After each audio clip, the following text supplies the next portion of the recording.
مسلموں اور غیر مسلموں دونوں مذاہب میں ابھی بھی ایسے لوگ موجود ہیں جو ایک بیوہ جس کا شوہر پہلے ہی مر چکا ہے اس کی کیا ناقدری کرتے ہیں کہ وہ ناقابل بیان ہے۔ ایک عورت جس کا شوہر پہلے ہی مر چکا ہے یا اسے طلاق ہو گئی ہے، اسے یا تو بند کوٹھڑی میں قید کر دیا جاتا ہے یا اسے معاشرے میں اتنا منحوس قرار دے دیا جاتا ہے کہ وہ بیچاری کسی کو ویسے ہی شکل دکھانے کے لائق نہیں رہتی۔ اور افسوس تو اس بات کا ہے کہ اکثر اپنے قریبی ہی اسے دکھ پہنچاتے ہیں، جیسے جوان اولاد اپنی بیوہ ماں کی خدمت کرنے کے بجائے اس کے ساتھ وہ سلوک کرتی ہے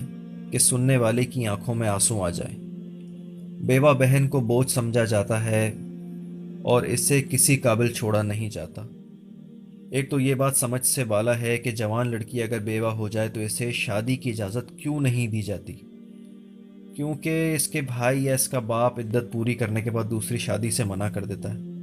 یہ بات سمجھ میں نہیں آتی۔ ہمارے معاشرے میں بیوہ عورت کو جو اتنا ذلیل کیا جاتا ہے، اس کی ایک بڑی وجہ یہ ہے کہ آج کل جو ٹی وی پہ ڈرامے دکھائے جا رہے ہیں ان میں یہ تعلیم دی جا رہی ہے کہ کس طرح گھر میں بیٹھی عورت کو اپنے ہی رشتہ داروں کے ہاتھوں اور اپنی ہی اولاد کے ہاتھوں ظلم کا نشانہ بنایا جا سکتا ہے۔ ایک حدیث کے اندر اللہ کے نبی صلی اللہ علیہ وآلہ وسلم عورت کا مقام بیان کرتے ہوئے مردوں سے فرماتے ہیں کہ کیا تو میں عظیم صدقے کے بارے میں نہ بتاؤں؟ تو صحابہ نے عرض کیا یا رسول اللہ بتلائیے۔ تو آپ نے جواب میں فرمایا کہ وہ خرچ کرنا ہے اپنی اس بیٹی پر جو تمہاری طرف سے واپس لوٹا دی گئی ہو، یعنی یا تو اس کا شوہر فوت ہو گیا ہو یا وفات پا گیا ہو اور تمہارے سوا اس کا کوئی کمانے والا نہ ہو۔ ایک اور جگہ اللہ کے نبی کا ارشاد ہے کہ بیوہ اور یتیم پر خرچ کرنے والا اللہ کی راہ میں جہاد کرنے والے کی طرح ہے۔ اب تو سائنس بھی اس بات کا اعتراف کرتی ہے کہ عورت اگر جوانی میں شوہر سے الگ ہو جائے تو وہ خاص مدت یا ایام کے بعد دوبارہ شادی کرنے کی پوزیشن میں آ جاتی ہے۔ کیا ہی ثواب کا کام ہے جوان بیوہ عورت کو رخصت کرنا اور اس کے دل سے یہ احساس نکالنا کہ وہ اپنے بھائی یا باپ یا رشتہ داروں پر بوجھ نہیں۔ اسی طرح اگر کوئی عورت بیوہ یا طلاق یافتہ ہے تو اس کے بچوں کو بھی باپ کی ضرورت ہوتی ہے، خاص طور پر اگر اس کے بچے چھوٹے ہوں اور معاشی مسائل بھی ہوں تو ایسی عورت کے لیے دوسری شادی کرنا ضروری ہو جاتا ہے، تاکہ نہ صرف عورت کو تحفظ مل سکے بلکہ اس کے بچوں کو بھی باپ کا سایہ مل جائے۔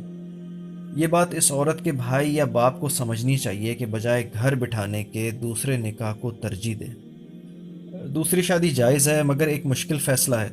مگر بہت سے معاملات ایسے ہوتے ہیں جس میں عورت اپنے شوہر کی محتاج ہوتی ہے۔ عورت کے طبعی حالات مرد کے طبعی حالات سے خاصے مختلف ہیں، اس لیے اسلام میں یہ درست نہیں سمجھا جاتا کہ ایک جوان عورت اگر بیوہ یا طلاق یافتہ ہے تو اکیلے یا تنہا زندگی گزارے یا معاشی مسائل سے تنگ آ کر غلط راستے پہ چل پڑے۔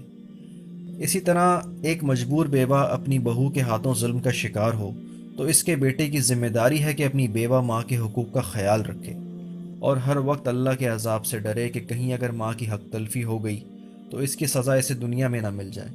کیونکہ سرکار دو عالم کا ارشاد ہے کہ اپنی ماں کی خدمت کو لازمی پکڑ لو، کیونکہ ماں کے قدموں تلے جنت ہے۔ اور آخر میں بس یہ دعا دوں گا کہ اللہ تمام بہنوں اور بیٹیوں کے گھروں کو آباد رکھے، مصیبتوں اور پریشانیوں سے بچتے رہیں، پڑھتے رہیں حسبنا اللہ و نعم الوکیل علی اللہ توکلنا، یعنی کافی ہے ہمارے لیے اللہ اور وہ بہت ہی اچھا کارساز ہے، اللہ ہی پر ہم نے بھروسہ کیا۔